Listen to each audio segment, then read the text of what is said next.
How do you top your love for your cat? With a cascade of decadent savory gravy over a mouth-watering mousse pâté. Fancy Feast gems. 2 gourmet pâtés in one convenient pack. Simply peel and plate to reveal a pyramid shape that makes eating delightful and pamper her with an experience as extraordinary as she is. Turn the everyday into the extraordinary with Fancy Feast gems. All right, listen up, nacho chips. Quiet down, crispy potatoes. This is the moment Velveeta's been preparing you for, and you're not about to crack under pressure. Today's the day to go all in on the drip. Velveeta's Heat and Eat Queso is the MVP of any game day spread, so stick by them, and you'll be golden. Now get out there and make delicious history. No tailgate party is complete without Velveeta. You're listening to Dr. Emma and me on the Tudors Dynasty and Beyond podcast. And now, here are your hosts. Hello and welcome back to the show. I'm Rebecca Larson and it's Thursday. You know what that means. I'm joined by Dr. Emma today. Hi, Emma. Hello, Rebecca. How are you? Well, it's Thursday, so I'm always extra good on Thursdays. How about you? I'm great. We already settled that Thursday is my favorite day. So yes, I'm great. I love that. People are getting the wrong idea about my alcoholic tendencies, probably. No, they're not. I'm just kidding. No, I'm just kidding. Just kidding, not. Okay, part of their lives. Let's get to it. Let's get to it. Okay, Yeah. So this episode I'm really excited about because I feel like when we do these episodes, we always pick like an English woman or an Englishman and some random Spaniard. Not really. What did you just say? That is the most offensive thing a Spaniard has ever endured. I doubt that's the most offensive thing. No, it's not. But you know how we take things that are offensive. Very, very seriously. Okay, not random, but anyway.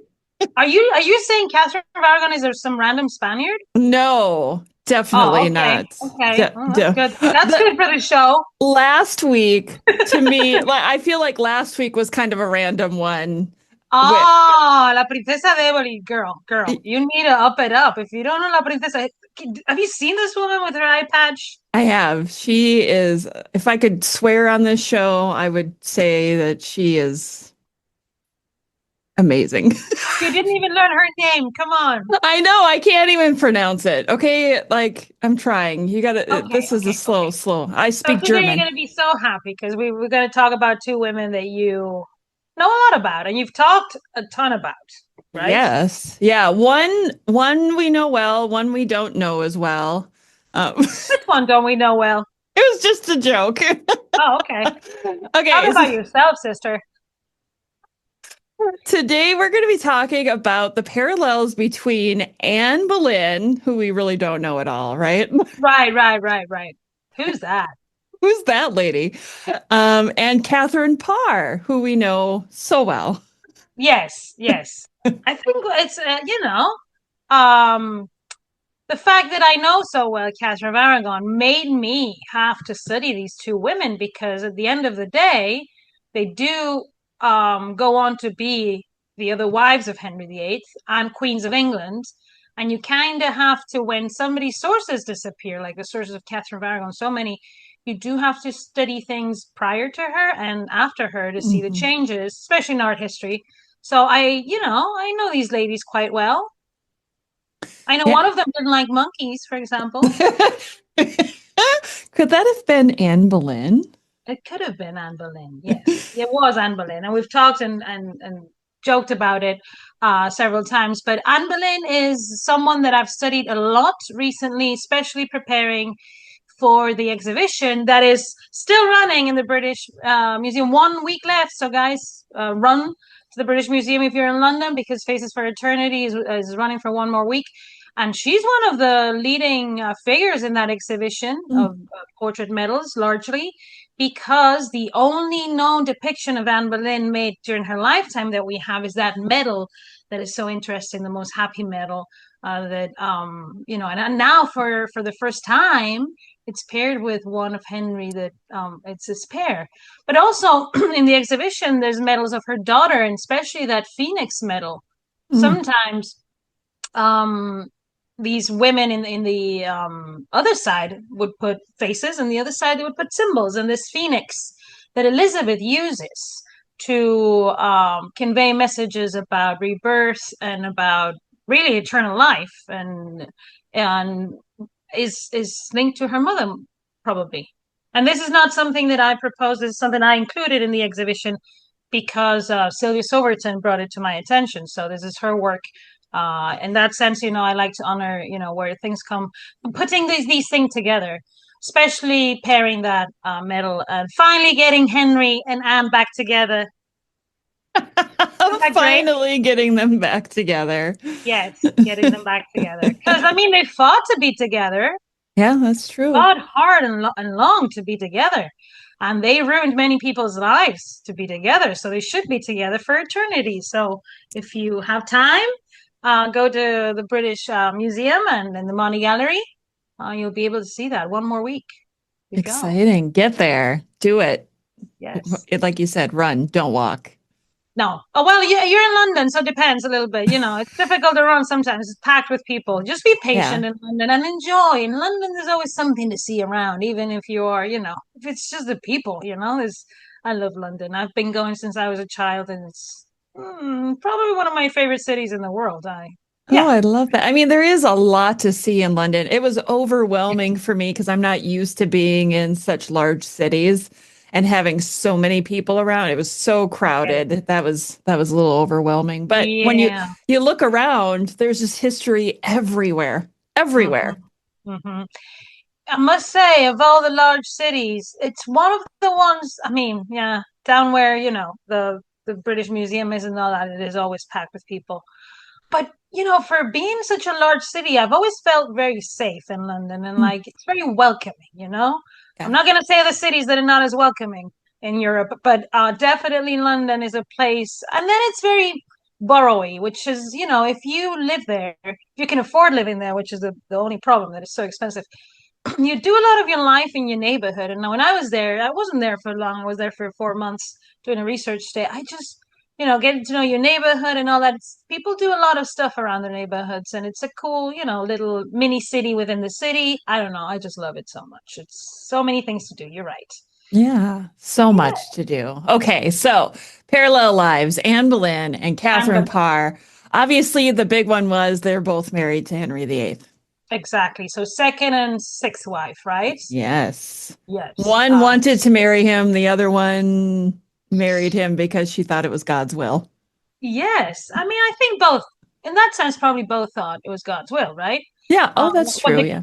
What the king wants is God's will, So I think both in that sense were committed to duty, really, which is they were part of the circle of people, of courtiers of the king, who had to do, especially during the reign of Henry VIII, whatever the king wanted, right? Yes. Yeah. So even think about Jane Seymour and how she had to marry Henry VIII a week after Anne Boleyn was executed.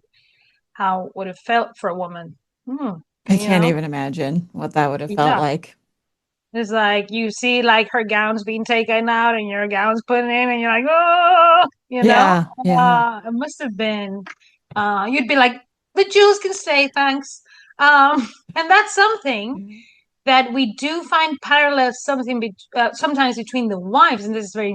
I know people love portraiture of the wives too, because Holbein gets involved in all that, and other artists. But the jewelry is something that we study a lot in relation to the inheritance of these jewels by women, the appropriation, because Anne Boleyn appropriates Catherine of Aragon's jewelry. There's a very famous row between Henry and Anne because Catherine still has the Queen's jewels, and Henry sends for them, and Catherine refuses a few times until she's like, this needs to be a direct order from the king. Yeah. And the king is, so then she does surrender her jewels. And she's funny because, for all we say that Catherine's so calm, we're talking Catherine of Aragon, not Kateryn Parr yet, but I will mention why I said this in relation to what. When they're talking about this giving the jewels to Anne Boleyn, she calls her a few things that are not very nice. Mm.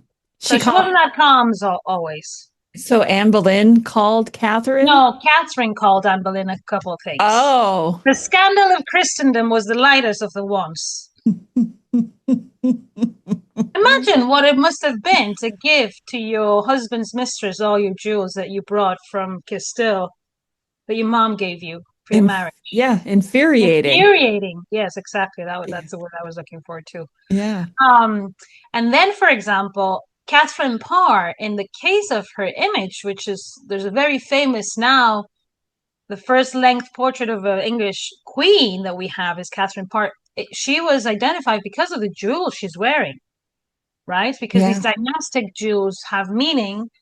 And we've talked about this even in the case of Isabel of Castile. I remind people that you still have time to sign up for that event that we have about Isabel of Castile, because really she is the one who starts with these dynastic jewels that are very connected to the Tudor court. So I'll talk all about that. The connections between, for example, Anne Boleyn and Kateryn Parr to Isabel of Castile. Yeah. And if you don't know what Emma's talking about, she's talking about live talk. Most people don't know what I'm talking about at all times. Well, but if it's specifically about this event, Rebecca will explain. She's a logistics person. Yeah. Well, October 25th, Emma is going to be doing a live chat about Isabel and her impact on the Renaissance, right? Yes, because I see a lot of these things, especially I think one of the triggers for me, I have triggers sometimes. People are super surprised now, right? Talking about how Elizabeth I of England was a pioneering figure in the use of her image and her jewelry and her portraiture as a Renaissance queen, it made me just laugh and almost like spill my coffee out, because Elizabeth I learns from Isabel of Castile and other women, but largely from Isabel of Castile, because there's so much in Tudor England from Isabel of Castile because of the dowry of Catherine of Aragon and the 15 years of relations, 30 years of relations, international relations, with diplomatic relations, with exchanges of portraits and all that. Of course, she was a role model for her. And I don't think people know that. I think people are starting to understand, and people know the importance of Isabel and Fernando in kind of the European importance in the world, right? They were really at the core of that first the modern world. But in the case of England, people still think that Elizabeth just comes up with all these ideas and she's just so pioneering. She's not. Right. I think the idea is that Elizabeth, being Anne Boleyn's daughter, must have hated Catherine of Aragon and all that she stood for, including her lineage. No, because we know just a little snippet, but people will have to sign up for the event to know more about this. Elizabeth I had two portraits of Isabel of Castile. One of them is in the Prado. Ooh, okay, guys. So you can't miss this event that'll be coming up on the 25th. There'll be a link in the show notes for you to get some more information on that. What if there's a portrait of Elizabeth I in the Prado? Maybe I'll talk about that in the event. Ooh, exciting. Yeah, back to parallel lives. But it's all related because Elizabeth I is Anne Boleyn's daughter. Yeah. But Anne Boleyn, because of Henry VIII, doesn't get to raise her daughter, right? Obviously, because she, and then he goes on to have other wives. A few. So the last one, Kateryn Parr, she does have this is Anne Boleyn and Kateryn Parr, but it's just to show how connected the six wives are in many ways and respects. Kateryn Parr is named Catherine because of Catherine of Aragon, because her mother is Maud Parr, a very, very important figure in the court of Catherine of Aragon. And I know this because she would get her apartments next to the Queen at all times. Yeah. And the proximity to the Queen or the King means that you have good favor, right? We've talked about other women like Maria de Salinas, but Maud Parr was English, so the connection between the Parrs and when they come from and the Queen's lands in Catherine of Aragon is what makes really that connection to Kateryn Parr. And then Kateryn Parr, I think, has Catherine of Aragon as a role model as queen consort, for sure. I'm sure. Even though she is, and again, I would ask people to rethink the one is a Catholic and the other one's an Anglican. There's things that the Anglicans are not that far from the Catholics to start with. Right. And the role models are still role models. They still have other people in the past, in the Catholic past, as role models. That we need to start thinking that there was more connections between them. And just because Henry decided to marry Anne and break with Rome and kill Thomas More and a bunch of other people, doesn't mean that people, even Elizabeth, would appreciate someone like Isabel of Castile, Catherine of Aragon, and what they did in terms of giving visibility to the women in court and educating women, because Catherine Parr is above all a humanist queen, an educated queen. Mm-hmm. Without Catherine of Aragon, there wouldn't be Catherine Parr. That's true. And without Catherine of Aragon, there wouldn't be Anne Boleyn. So this is not parallel lives. This is an episode about Catherine. How does this always happen? I'm trying to refrain from talking about Thomas Seymour every 30 seconds. Why I'm like trying to talk more about Mary the First and Isabel of Castile, because otherwise all I'd be talking about is things like, I don't know, Catherine of Aragon. Right. It's your specialty. It's okay. Yeah. You're passionate about it. But then again, there's parallel lives. When I was preparing for this, it makes you think, oh, by the way, if anybody's interested in all these 6 wives and all that, are you ready? I am ready. Because we both have the catalog for 6 lives. And, I went to see this wonderful exhibition last year at the National Portrait Gallery, curated by Dr. Charlotte Boleyn, one of the nicest people I've ever met in my life. She was kind enough to show me the exhibition. I flipped out with all the things that I had, studied for years and years and finally saw. And, people, we'll talk about parallels today, but people can go to that catalog and you'll see parallels, Yeah. They're both Renaissance queens, both Anne and Catherine Parr, but also Catherine of Aragon. A little bit less, obviously, in other queens, like, for example, Catherine Howard, because she was very young and, we still have to be careful with the 6 wives and all that. But it's very interesting to see the continuity, for example, between Catherine of Aragon and Anne Boleyn, but then the connections between, for example, Mary Tudor after the death of her mom, Catherine of Aragon, and Catherine Parr. Yes, they were very close. Yes, and that portrait that we've said of the full-length portrait of Catherine Parr, identified as her because she's wearing a dynastic jewel connected to her that is inside of the inventories, which is a great place to go to if you're interested in portraiture, is connected to that other portrait which is one of my favorite portraits of all time, Lady Mary Tudor, the future Mary the First, a portrait that we know that she commissioned, and the same artist painted the Mary one and the Catherine Parr, Master John. I love that Mary one. That is it's so colorful. It's just so vibrant and beautiful. And why is it colorful? Think about it.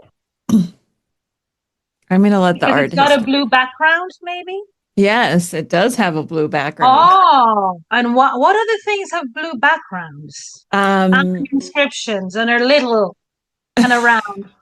I'm going to study them in Yale. I think you want me to say miniatures. Good job, Rebecca. You listen when I talk about miniatures nonstop. Miniature portraits have the same format. And that is a very expensive pigment. So it's talking about luxury too. It's azurite. And it gives that very, very, and Holbein uses that too in his Anne of Cleves. Yes. And in that picture of Henry VIII that is in the Museo Thyssen-Bornemisza in Madrid.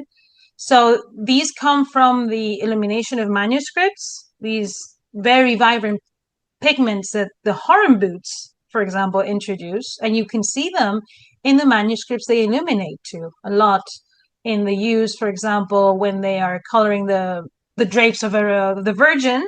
She's usually dressed in blue. So that azurite is used. And then have you noticed that in the case of this portrait of and the one of Mary that is linked to the one of Catherine Parr, there is an inscription in gold, just like the miniatures have, which is very important because first of all, in the case of Mary and in the case of Catherine of Aragon, those two portraits, an inscription is just giving us the name of the person. So it's like you can identify the sitter, which is incredible, but it gives key information. The miniature portrait of Catherine of Aragon in that same collection says that she's the wife of Henry VIII. And in the case of the one of Mary, says that she's the daughter of Henry VIII. So it's got it's a political message. In the case of the one of Kateryn Parr, it doesn't have an inscription, but it certainly it was to match one of the king, because look at, for example, the way she is standing on one of those carpets that appear in a lot of Holbein. So they're all connected. That's what I'm saying. Yeah. They're all connected to the portraiture that Holbein is producing for Henry VIII. But listen to this. These two pictures are painted the year after Holbein dies. Oh, interesting. My theory is that Susanna Horenboot went from painting miniatures to these paintings, and it's really her who painted these. And her husband, John, is the one who was paid by Mary for drawing her face. He's paid £5 for drawing, probably for translating one of Holbein's sketches of Mary, the one that survives, and it's the same model. She's wearing the same jewel. So there's connections between all these artists. That's what I'm saying. Interesting. And Holbein does the only two alleged sketches of Anne Boleyn that we have, right? Yeah. So obviously, Holbein knew these women very well, knew Anne Boleyn very well, and he did. And again, this is a wonderful catalog if anybody wants to know more about these women. But here, for example, in the section about Anne Boleyn, I learned so much about her through this. There's designs of jewels with H and A. Yes. And there's a cup that was designed there was a design for one of the triumphal chariots for the coronation of Anne Boleyn, but there's also a design for a cup for Jane Seymour. Right? So studying the women, the parallel lives of the women, but the parallel lives of the artists and the relation to these women has always been very fruitful for me. And that's why I've studied both Kateryn Parr and Anne Boleyn in relation to a lot Catherine Marron, but a lot Mary, to know what Mary does as a patron of the arts during her reign. I need to know what happens to her after her mother dies, right? Yeah. And well, before she dies, even what is her relationship to Anne Boleyn? What is her relationship to Kateryn Parr? What we know about Kateryn Parr, we know that Holbein painted Anne Boleyn and sketched Anne Boleyn, but we know that Kateryn Parr, for example, inherited from her mother miniature portraits of Henry and Catherine of Aragon. So this whole thing about the court getting a face with Holbein and the Horenboots and all that it's because Catherine saw that as a child in Castile and Aragon, and then was doing this with Henry while she was trying to marry Mary to Charles, and all those things we've talked about, the Habsburgs and the Tudors, right? Yeah. So these are all connected. And then the women, because they're raised in that new court, the Catherine Anne Boleyn is sent to Margaret of Austria and Claude. So, too, they get this very refined humanist education. But also someone like Kateryn Parr gets a refined education because Catherine of Aragon has changed the court in England. Yeah. So I think they're both very similar in the sense that they're both Renaissance women. And they think differently to the women from the previous generation. Very different. They have a mind of their own, don't they? Yes, they sure do. That's what I respect of them during this time. I mean, they were kind of trailblazers. So let's, we talked briefly before this about Kateryn Parr being the first published queen, right? Yes, exactly. That's amazing. Being the first published queen in English. So let's say in English because there's other published queens before. That's true. Yes. And it's a religious text too. So we have to think of her as a humanist. I mean, humanism is linked to religion, even if you are Reformed, even if you are Anglican. In the case of Anne Boleyn, plays a large role in Henry's transformation. to religious transformations. That's very important to know, that it's Yeah. very important to her. And it's very convenient for her too, because there's no other way probably to get married to him other than breaking with Rome. Yeah. But I think it's also because she truly believes the Reformation is right, not just because she wants to marry Henry. I don't think someone just, I think it just goes hand in hand, really, Yeah. I think Yeah. Kateryn Parr picks up the torch from Anne Boleyn and tries to continue the forward progression of religion in England. But then there are people behind the scenes who get a little freaked out by that. And But in the sense of the religious reform and Anne Boleyn being a trailblazer, that's kind of true and not. What she is a champion of Reformation, not of religious reform, because Catherine was a champion of religious reform. Erasmus of Rotterdam, who was a religious reformer of the Catholic faith, was one of Catherine of Aragon's best friends, and she was always asking for his advice. And she was one of the first women to commission answers to Luther. So she is involved in the forefront of what it is known later as the Counter-Reformation. So the Catholic Church is not just still here, just like, oh, these guys are super innovative and we're doing nothing here. They are, because they're responding to this quickly. They're saying, okay, let's have a talk about this. You're wrong, right? yeah. So I mean, Catherine Marron is a pioneer in religious reform too, because she's a humanist too. It's just their views are different. And the view is different because Anne can't do anything other than adhere to the idea that Henry has to be the one to decide. Otherwise, she's never going to marry him. Right? Yeah. Yeah. Very, Yeah. very true. Very true. Yeah. It's complicated. It is though, it is the most famous thing probably that she did, really, other than having Elizabeth, obviously, who went on to be one of the most famous English monarch, but really to both of them to just go as far as that, right? For their relationship to prosper. In the Yeah. case of Catherine Parr, she's just in a new time, really. But listen to this. There's a source in Spanish, and I've never talked about this. Maybe I shouldn't. Well, yeah, I'm going to talk about it. There's a source in Spanish that says that Catherine of Aragon authored 3 works in Latin. Oh, this is new. Yes. This is the bomb drop for the episode. Yes. The Franciscan source that said that she authored 3 books. One of them has the same name as the book written by Catherine Parr. Really? Yes. So I have a theory that Catherine Parr, yes, she could have been the author, or maybe she was translating from Latin, from Catherine of Aragon's text. Oh, well, that just shatters everything, doesn't it? No. It just means the author is a different person. She was a great translator. Well, and that was one of the Why things. would some Franciscan source lie in the 17th century about it? Why? Why would they? Well, so let's talk about that, because let's look at Catherine Parr's relationship with Elizabeth, the daughter of Anne Boleyn, and how she helped to teach her language and do translations. And she was just a magnificent teacher for her. And Mary Tudor too, who translates, whose first Latin teacher is Catherine of Aragon. Sorry to bring her up again. No, you're not. And listen to this. I've read now in different places, and it makes sense to me because there was a Spanish grammar book, 2 Spanish grammar books in Beaulieu Palace where these children were raised, that Elizabeth I could speak Spanish. Oh. So no excuse for English people not to pick up a Spanish grammar book and start to learn some Espanol.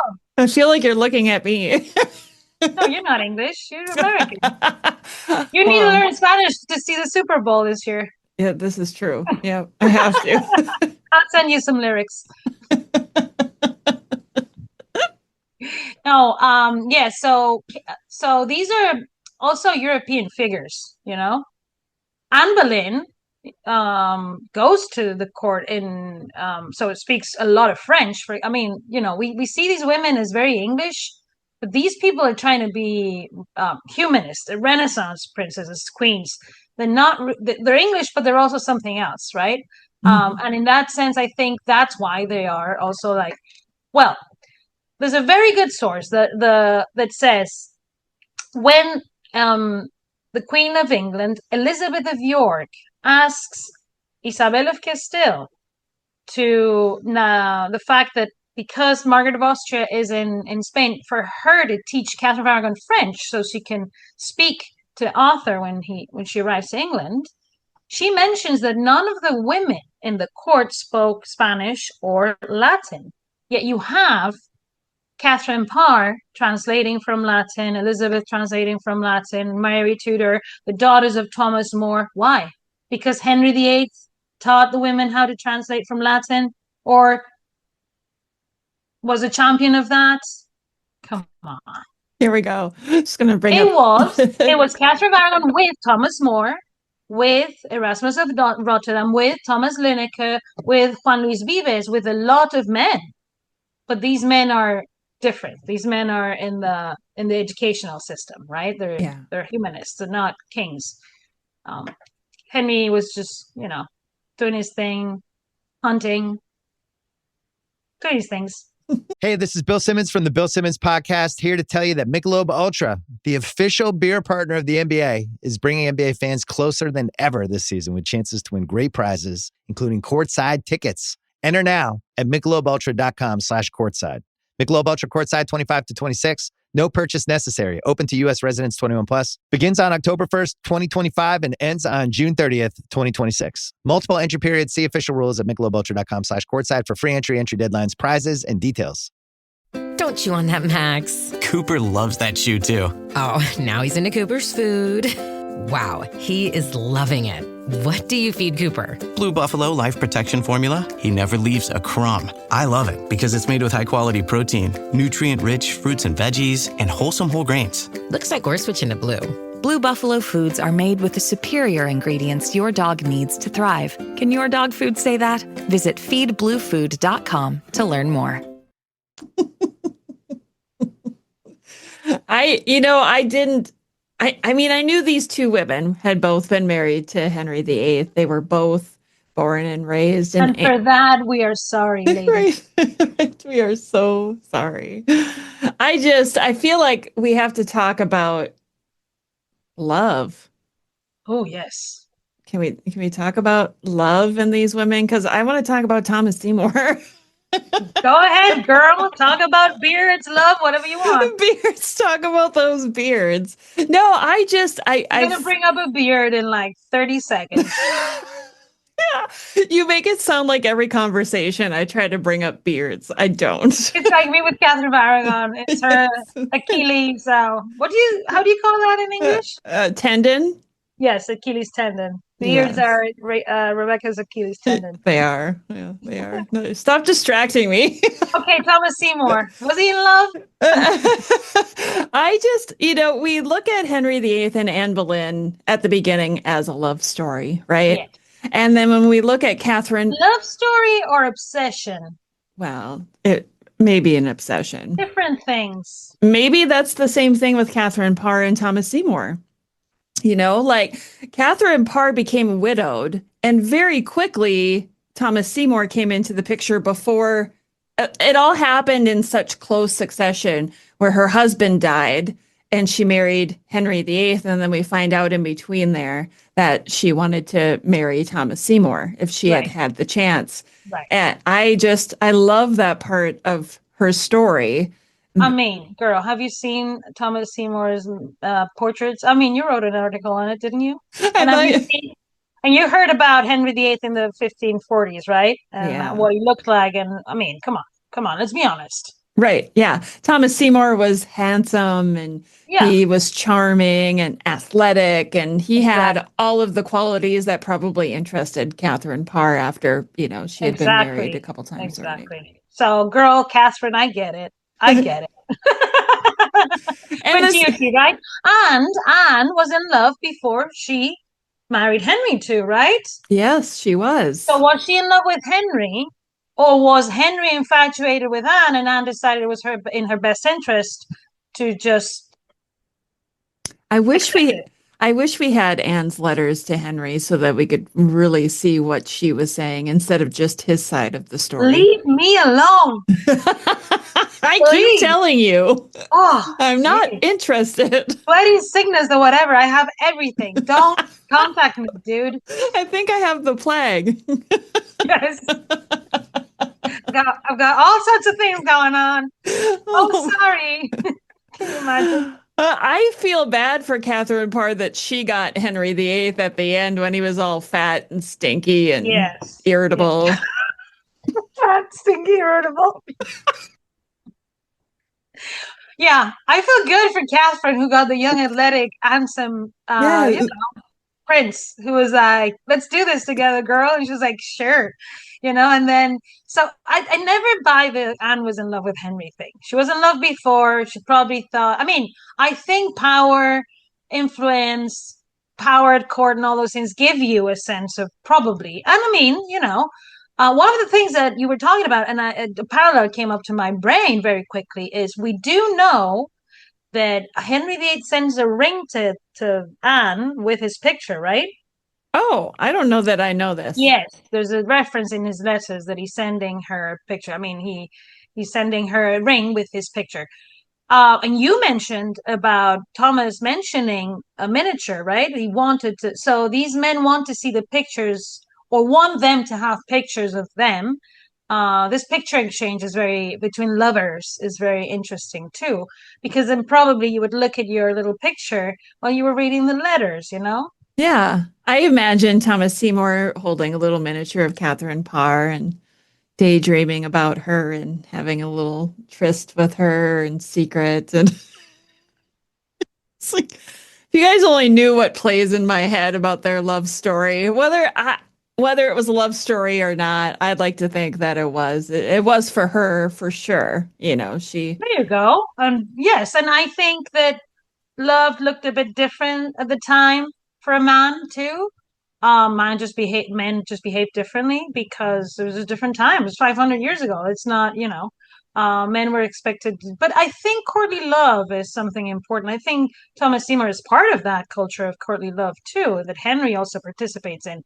It's just the women have to be careful, because courtly love then, it's for with everyone, not just with you, all the ladies in the realm of Henry VIII. So I think it must have been really, really hard. One of the things that Kateryn Parr definitely didn't have to endure that Anne Boleyn did, and this is it's not a parallel. I don't think by the time Henry was married to Kateryn Parr, he had a wandering eye anymore, because he didn't have a wandering anything. What was he? He was disgusting. What did you say he was? He was fat and stinky and irritable. It's true, well, right? I mean, I can relate to that. No, but in the case of Anne Boleyn, what she did have to endure is being in the same position as Catherine of Aragon when she's pregnant and Henry starts to be like, "Nah, you know what? I wanted to marry you, but now that I'm married to you, that other woman is looking very cute." Yeah. So that must have been a hard pill to swallow for Anne. Well, he wanted what he couldn't have.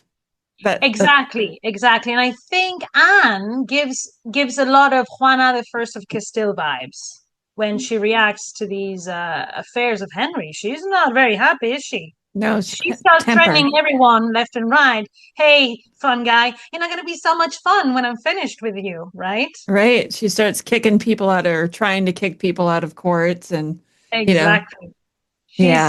She's giving signs of what being in an abusive relationship does to you, like paranoia. I think she's just, and she's not wrong, because what happens to her, especially when you have a child, and it's a girl. As soon as, and this is the sad and the very kind of weird thing about Henry VIII, as soon as Elizabeth the First was born, Anne was doomed. Mm-hmm. In my opinion, that was what Henry was like, been here before. Yeah, I don't have time to waste. Yeah, you're gone. I What's that? know. Where's that Jane Seymour gone? I know. I feel like there will be people who will argue with us on this because they think it was Hey, bigger than just that. It was bigger than just she gave him a daughter and couldn't give him a oh. son. But I do think that is a There's people major that part. think that Anne slept with her brother too. Yeah, that's true. Yeah. So there's people for everything. And that's what, she was accused of. So maybe, that was what happened. Who knows? We don't know. We know what we're told, and we're not told. I mean, who is going to believe those type of accusations, right? Yeah. But who is in the head of Henry VIII? Or even Anne? Is Henry starting to think that Anne is behaving in a way that he's not going to be able to control? Like Fernando of Aragon did with his daughter, and finally, and it's the problem when you're a woman and you don't behave. That doesn't happen to Kateryn Parr, and that's why she's the one to survive him, right? Yeah. Well, she came Even though she's in close. love with someone else. Even Yeah. though, I mean, yeah. Kateryn Parr was so intelligent and wanted so much of the Reformation in England to move forward, but Henry was resistant, right?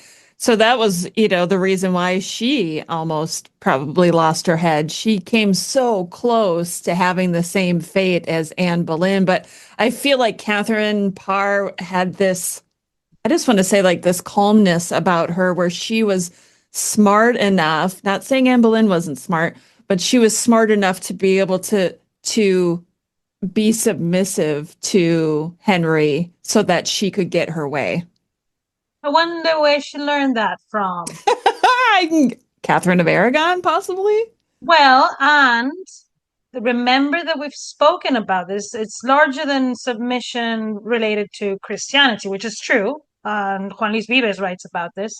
But remember that Juan Luis Vives also writes a manual on Stoicism for Mary Tudor. So being Stoic means that you're only judged by your actions, not by the actions of others and how they make you feel and how you react to those. They can make you feel really bad, but you have to have a brave front, and you have to be a stoic person, and you have to smile always, and you have to be like, I'll wait for my turn. Yeah. And that's why Henry trusted Kateryn Parr to be a regent, just like he did with Catherine of Aragon, because he knew she could hold her horses and control her temper. And he was like, kind of like, maybe she'll do what the other one did when I was gone. Yeah. Yeah, maybe. She could have, I think. I think Kateryn Parr was that type of woman too. She had that president. I'm sure she knew about it. I mean, she was born the year before that happened. She was That's born right. in 1512. We don't know when Anne Boleyn was born.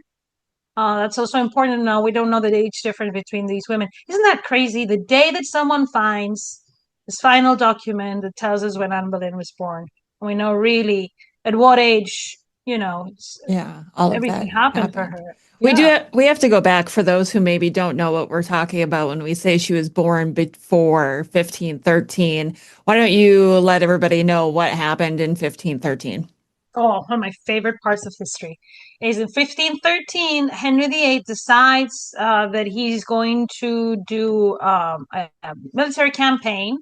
And he's joined the League of Cambrai thanks to his very, very talented diplomatic wife called Catherine of Aragon, with Fernando of Aragon and Emperor Maximilian against the King of France, because we all hate the King of France, right? That's what we've all agreed. And that's why we're allies. So I'm talking about them, right? So then Henry goes to the continent to fight with Maximilian against the King of France, and he conquers a couple of cities. But back home, he leaves Catherine of Aragon as regent. And while she's regent there, the King of Scotland, who's the ally of the King of France, James IV of Scotland, invades England from the north. And he didn't go very well, because Catherine just does the most formidable military campaign in the reign of Henry VIII and just destroys the Scottish army, and has the biggest military victory in the reign of Henry VIII that paves the way really for the union of Scotland and England. So this was a huge deal in England. At the same time that the previous year, her dad had conquered Navarre for Castile. So it's just This is the League of what is known as the League of Cambrai, not known as much known in the Tudor world. This League of Cambrai is really reshaping the map of Europe, and Catherine of Aragon participates with that. So, and James IV is killed. So, who is also Henry VIII's brother-in-law. Yes, and yes, and Margaret Tudor ends up being a regent, and she doesn't do a very good job. No, she doesn't. But why? Is she less smart than Catherine of Aragon and Kateryn Parr? No, she's just not been educated. Yeah. Right. And she's living in a foreign country. So who's going to believe an English woman or follow an English woman? Who's going to follow a Spanish woman into battle? Yeah, that's true. Okay. Good point. I think it's the charisma that education and empowerment gives you. When your mom is the most famous queen in the world and raises you and is every day is like, God has chosen you to be Queen of England, so you better do a good job, or you let me down. In a smaller scale, your mom is a lady of waiting to the Queen of England, Maud Parr, and is like, you better, we're the, it's the same thing. We are the Parrs. We're not anyone. We're close to the Queen. We're close to the King. So there's a lot of pressure on these women. But education, giving them education, teaching them Latin, teaching them, especially Catherine with diplomacy. And then once a woman is doing that, she just changes how the other women, especially the women being raised in that generation, see women in power. I mean, there had been the president of other women in power, powerful women in England very shortly, and even in the birth of the Tudors with Margaret Beaufort, right? Yeah, she's the president in England. So that would have been a very good also role model for Anne Boleyn and Kateryn Parr. It wouldn't just be, I'm not saying just Catherine of Aragon and Isabel of Castile. I'm saying there's a lot of powerful women at the end of the 15th century and the beginning of the 16th century. So no wonder Anne Boleyn and Kateryn Parr have minds of their own. Yeah. No Latin, no languages, are courtiers, are sexy women, and know how to do it all. Yes. And they even have a musical. That's right. They do have you seen Six the Musical? I have not. Oh, I'm afraid I have. Is it coming to Minneapolis? It came to Minneapolis last year, girl, in the summer. Oh. So I must have been busy golfing and kayaking. Yes. But in London, I mean, if you ever have the chance, it is such a, because it speaks to this like empowerment of like the women in the life of Henry VIII. We know about them because they had minds of their own, and in my opinion, it's because of the education that the humanist movement brings. So without men allies, like especially the humanists, right? These kind of like churchmen, but also learned men in universities, and like Juan Luis Vives, like Erasmus of Rotterdam, who said that Catherine of Aragon was far more educated than Henry VIII ever was. That was Erasmus again, who knew them both. It must be true. He never said anything about Anne Boleyn, though. Curious. I know who said a lot of things about Anne Boleyn. The Imperial Ambassador everybody hates. And nobody uses as a source.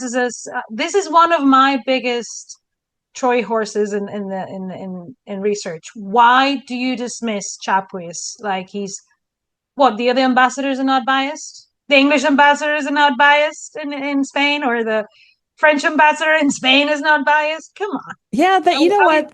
That's a great point. And I think I am just as guilty of that when it comes to my Thomas Seymour research with different ambassadors too, because you look at it and you go, well, clearly they're biased because they hated England or whatever, but there has to be some truth in what they're writing. My favorite ambassadors are my favorite. I think it's one of my frustrated careers. I'm not diplomatic enough to be an ambassadress, but I would love to be one, because you just, it's such a cool thing.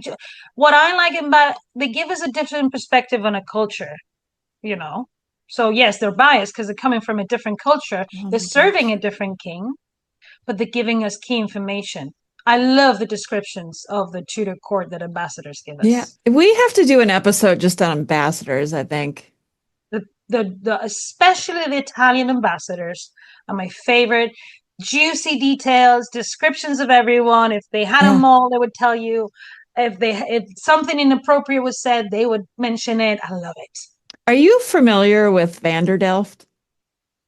Yes. Okay, we're going to have to talk about him sometime because I have all kinds of opinions. So we definitely have to do an episode And Chapuis. Chapuis was a very interesting figure. Really, this is one of the a term that everybody loves now, gaslighting. No, the gaslighting that a lot of the Tudor Anne Boleyn experts want to do when they say Chapuis was so bad. The poor guy was trying to save this Catherine of Aragon's life and Mary Tudor's life. They were gonna kill them. They were like threatening their lives. They were saying, "We're gonna kill these ladies," and he's like, "I was sent here by Charles V. He's gonna kill me if I go back and I tell him that they're both dead." Yeah, that would be unfortunate, wouldn't it? And it's a bit dangerous for me to be here, but I'm still. He was so committed, and he felt so bad. His descriptions of Catherine are just bring me to tears sometimes because he's like, "This woman, I can't believe how she has the resilience to endure this, knowing that and he was the one to say and her doctor that she was poisoned." Yes. Yes. So, and he proposed to Mary an escape plan. And Mary said, "Chapuis, you're very cute, but you don't realize I can't ride that far in 3 days." So, because they were going to kill Mary too. Right. So, do you think Anne Boleyn poisoned Catherine of Aragon? I don't know. Or was it Henry? It could have been anybody, honestly, anybody who was for their cause and on their side. I do think something happened. I mean, the poor woman. I feel so bad for Catherine of Aragon. I do too. I feel worse for Mary the First because she knew that happened. She was told about this escape plan. She was beaten up. She was done all sorts of things. Yet she had to recant. She had to accept the acts of supremacy that her father was the head of the church. All those things that mortified her. Then all the thing with Anne Boleyn happens. And one of the things that I would like to point out about Mary is her relationship with Elizabeth. Everybody says, "Oh, it turned out very sour." For years, she supported Elizabeth. Yeah. Even though she was the daughter of the woman who had destroyed her life. Yes. And that was all because of her mother's teaching of, you're a Catholic, you have to pardon your worst enemy. Yeah. That's the way it have works. Compassion. And that is your sister. I mean, not that Catherine knew, because by the time, but that was her. So she knew. She was all about legitimacy too, right? Yeah. So it's crazy how the connections between these women go far beyond. I would like to know a lot more about if Mary was a matchmaker and if Kateryn Parr ended up with Henry VIII because of Mary. Oh, there has been discussion that Kateryn Parr was in the household of Mary and that's how she met Henry, but I don't think there's any evidence to back that up. Yeah, but the women are very connected in many ways. So I wouldn't rule out, like I told you, those pictures are painted just a year after Hans Holbein dies. Yeah. And one is commissioned by Mary. We know that. She does give gifts to Kateryn Parr. They have a close relationship, so I wouldn't be surprised. Well, right, if she said, "Hi, Dad, look, this is my new friend, Catherine." Her name is Catherine. Remember? Catherine, your first wife, the best one. That way you won't forget her name. Look at the picture she had. She got from her mom. Look, show her. Show him. Show him. Show you look so young. You look so young. Show. Dad, show him. Can you imagine that? And that's why probably she commissioned also that picture of Kateryn Parr. And think about this. This was to be added to the collection of pictures of the wives of Henry VIII, sorry, by Holbein, but Holbein dies. Yeah. You know who else has a picture, gallery with pictures of all of his wives? Philip II of Spain. I knew that one. I've been looking into that. And Mary appears in the Alcázar. The portrait that is now in Alejandro Vergara's collection in the Prado Museum, where she's sitting down with a rose, appears in the inventory with the pictures of the other wives of Philip and a picture of Philip. So I believe that these pictures with the blue backgrounds that we've talked about of Kateryn Parr and one of Anne Boleyn, but probably destroyed later, with the sketch of Holbein that is in the British Museum. This was part of Henry's gallery in Whitehall, all these pictures of his wives with him. So, and Mary commissions that. Why in 1543, even though Holbein is just dead? Because she's backing the succession. Yes.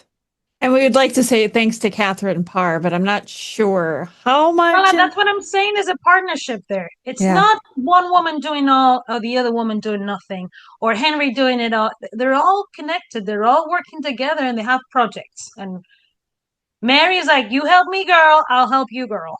I imagine them like sitting around a fire, cross-stitching or whatever, and plotting.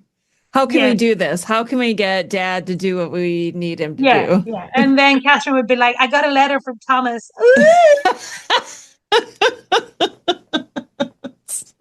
And Mary's like, I don't know. I don't like beards. I'm just like my mom. Yeah. No, Mary was very upset with Catherine when she married Thomas Seymour in secret.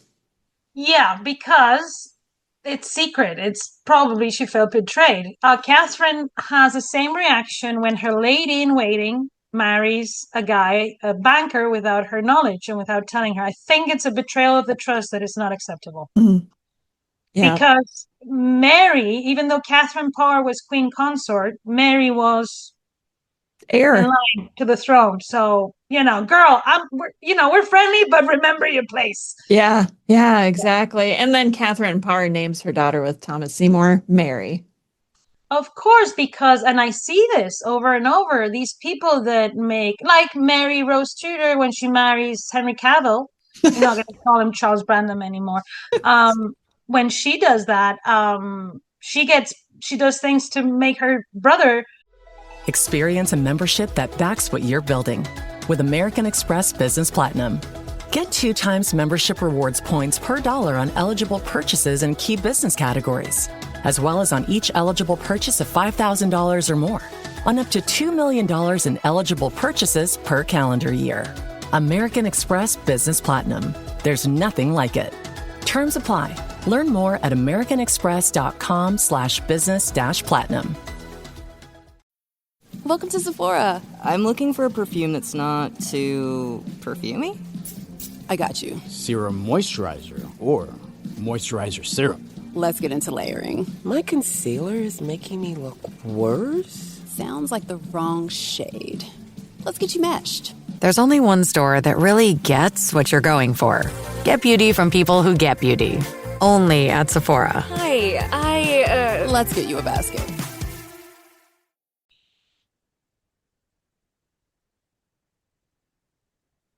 Trying to make amends. So what better way than naming your child, Yeah. Plus it's a way of protecting that child. Think about Kateryn Parr and how lucky she was that Catherine of Aragon was her godmother. It was that important that when her mother died, she receives the pictures, something that nobody has in England. And she also receives, and I almost forgot about this, but it could be the one that she's wearing in that picture. She also receives a rosary. A rosary that had been from Catherine of Aragon, made with, they say, with a type of wood that only comes from America. Oh. And if you go and see that picture of Kateryn Parr in the National Portrait Gallery, that it's a full-length picture that we've talked about, there's faces in the beads have you seen that? Yes, I have. Yes, I've forgotten all about that. Susanna Horenboot, because I've told you that I think that it was Susanna who painted that. I think it was her. She collaborated with her husband, and her husband probably would transfer the sketch of Holbein, and then Susanna gave the color, and that's why it's got so many similar colors to the miniatures. So she would have added these faces in the little beads to show probably that maybe this was the one that she inherited from Maud Parr. Isn't this so cool? The will of Maud Parr is available, by the way. This is a great. Yes, it is. Yeah. So if you want to have a look at a will, which is a very interesting place, you can find many connections. Anyone interested in these things, go and have a look at the will of Maud Parr, and you'll see there the references to It's so cool. I just love this so much. The connections between, sometimes people find inventories like boring. I just love them because then they remind me of the pictures when I find stuff, Yeah, that's connected. I love that. Well, we're rounding up to the end of the episode here, and I think the biggest parallel is that these two women died earlier than they should have died. Because of Henry. Well, no, not because of Henry.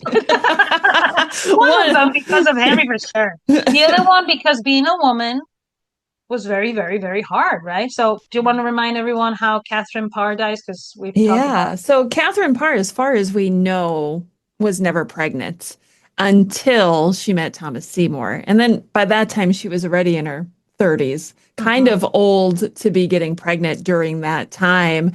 And this was something that I find interesting, and Thomas was concerned about, probably because he lost his sister to childbed fever. And he had written a letter to Kateryn Parr saying something like, make sure that you stay fit so that our child can crawl out of the little mouse hole, or some weird thing that he said. I don't remember. I might be quoting it wrong. It's been a while. I hope you are. I'm gonna have to look it up again. But he I believe I just said that. Okay, anyway, strike that. So he was obviously worried about her and whether or not she would survive childbirth. Yes. And she gave birth to their daughter Mary on August 30th. And then suddenly she started to become ill and had all of the symptoms of puerperal fever. And unfortunately, she died like 5 or 6 days later, leaving little orphan Mary with her father. And then her father died about a year later. He was executed for treason. And then poor little Mary just kind of like disappears from the record 2 years later.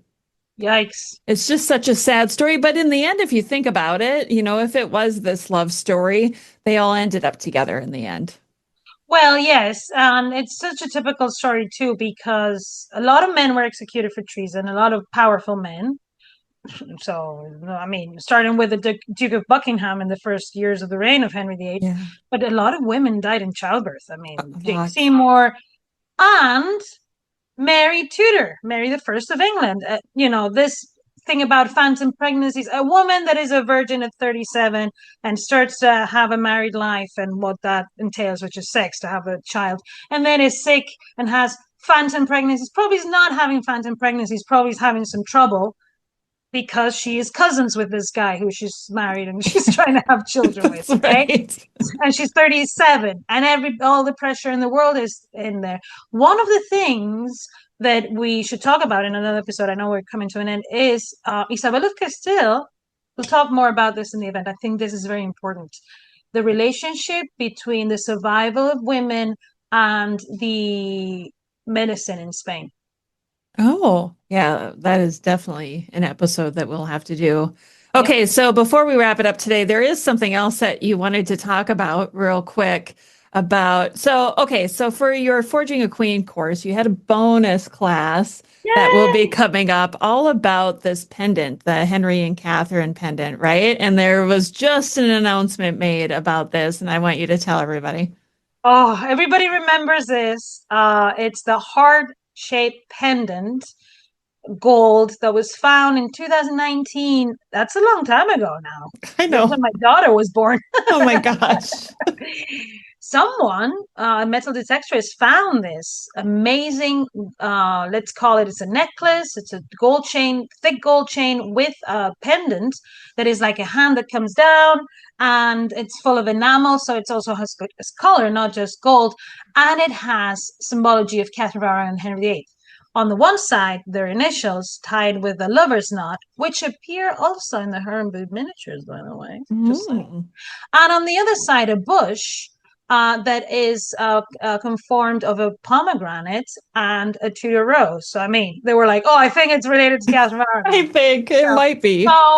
So I know they contacted me many years ago, and for a long time, I had to keep this in secret because this is a treasure. I mean, this is a very, very big discovery. We worked on this. It was announced some years ago, and now the British Museum is trying to purchase it. So they've started a campaign to fund the purchasing of this piece.